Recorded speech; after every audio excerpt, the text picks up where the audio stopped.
Well, more and more people are opting for plastic surgery. As you could probably guess, breast augmentation is still the most popular for women out there, but there are risks, and we're going to talk about those risks and give you all the facts. For the facts, Dr. Joseph Michaels is here with what you need to know, and you brought props. We did bring props. You know, so basically, essentially, and most people probably know this, that there's two types of implants, and this one here is... This is a silicone gel implant, and these are new out since 2006. They were off the market since 1992, but now they've been FDA approved. You mentioned off the market since 1992. They were pulled off the market for a reason. The safety of silicone breast implants now, where does it stand? Well, right now, the FDA does feel that they're safe and effective. There are some concerns. Some people most recently have heard about a very rare form of non-Hodgkin's lymphoma, which is called anaplastic large cell lymphoma. And there's been 60 cases, which is a very small number at about the 5 to 10 million patients that have breast implants. They haven't found an association, but there is some concern about it, and it is something that we do discuss with our patients. All right. Describe the other kind you have there and tell us about it. The other kind is a saline-filled implant, and those have been on the market basically since they came out. But what a lot of people don't know is that the shell of a saline implant is made out of silicone.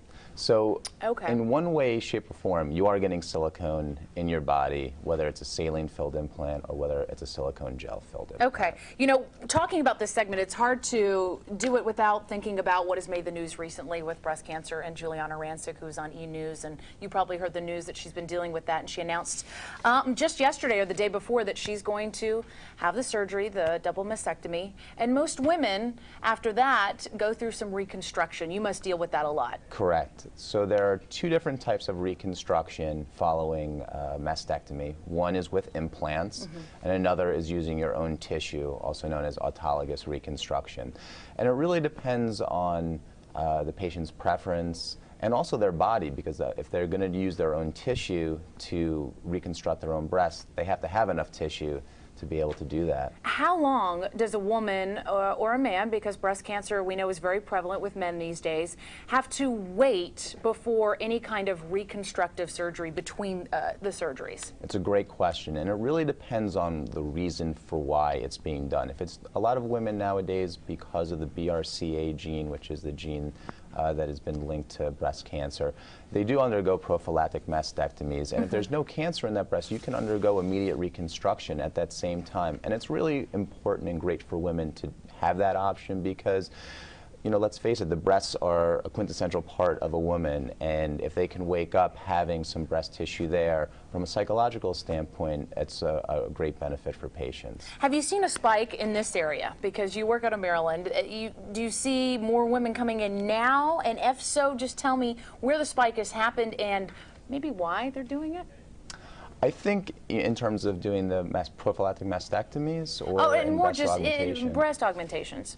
I think, again, it's just something that women are doing for themselves. It's something that they feel gives them more confidence, and there definitely has been a spike, and it is currently the most common cosmetic procedure performed in the United States. A lot of women are opting for silicone implants. I mean, there are definitely advantages to silicone implants. They feel more natural. And that's really the big advantage to it, because there is definitely, if you feel the two of these two implants, they're very different. Like they're when you brought very them up, different. they're very different. And the silicone feels much more natural. Now, between these two, let's talk price. Any difference? The silicone implants are almost twice as much, so that's sort of the big downside to it. So throw a number out there for me. How bad are we talking about? The cost of the implants is about $1,800 for both silicone and about $1,000 for the saline. And that's separate from any surgery and anesthesia and hospital fee. All right, good information, especially about the safety. Doctor, thanks for coming in. Good to see you. Thanks for having me. All right.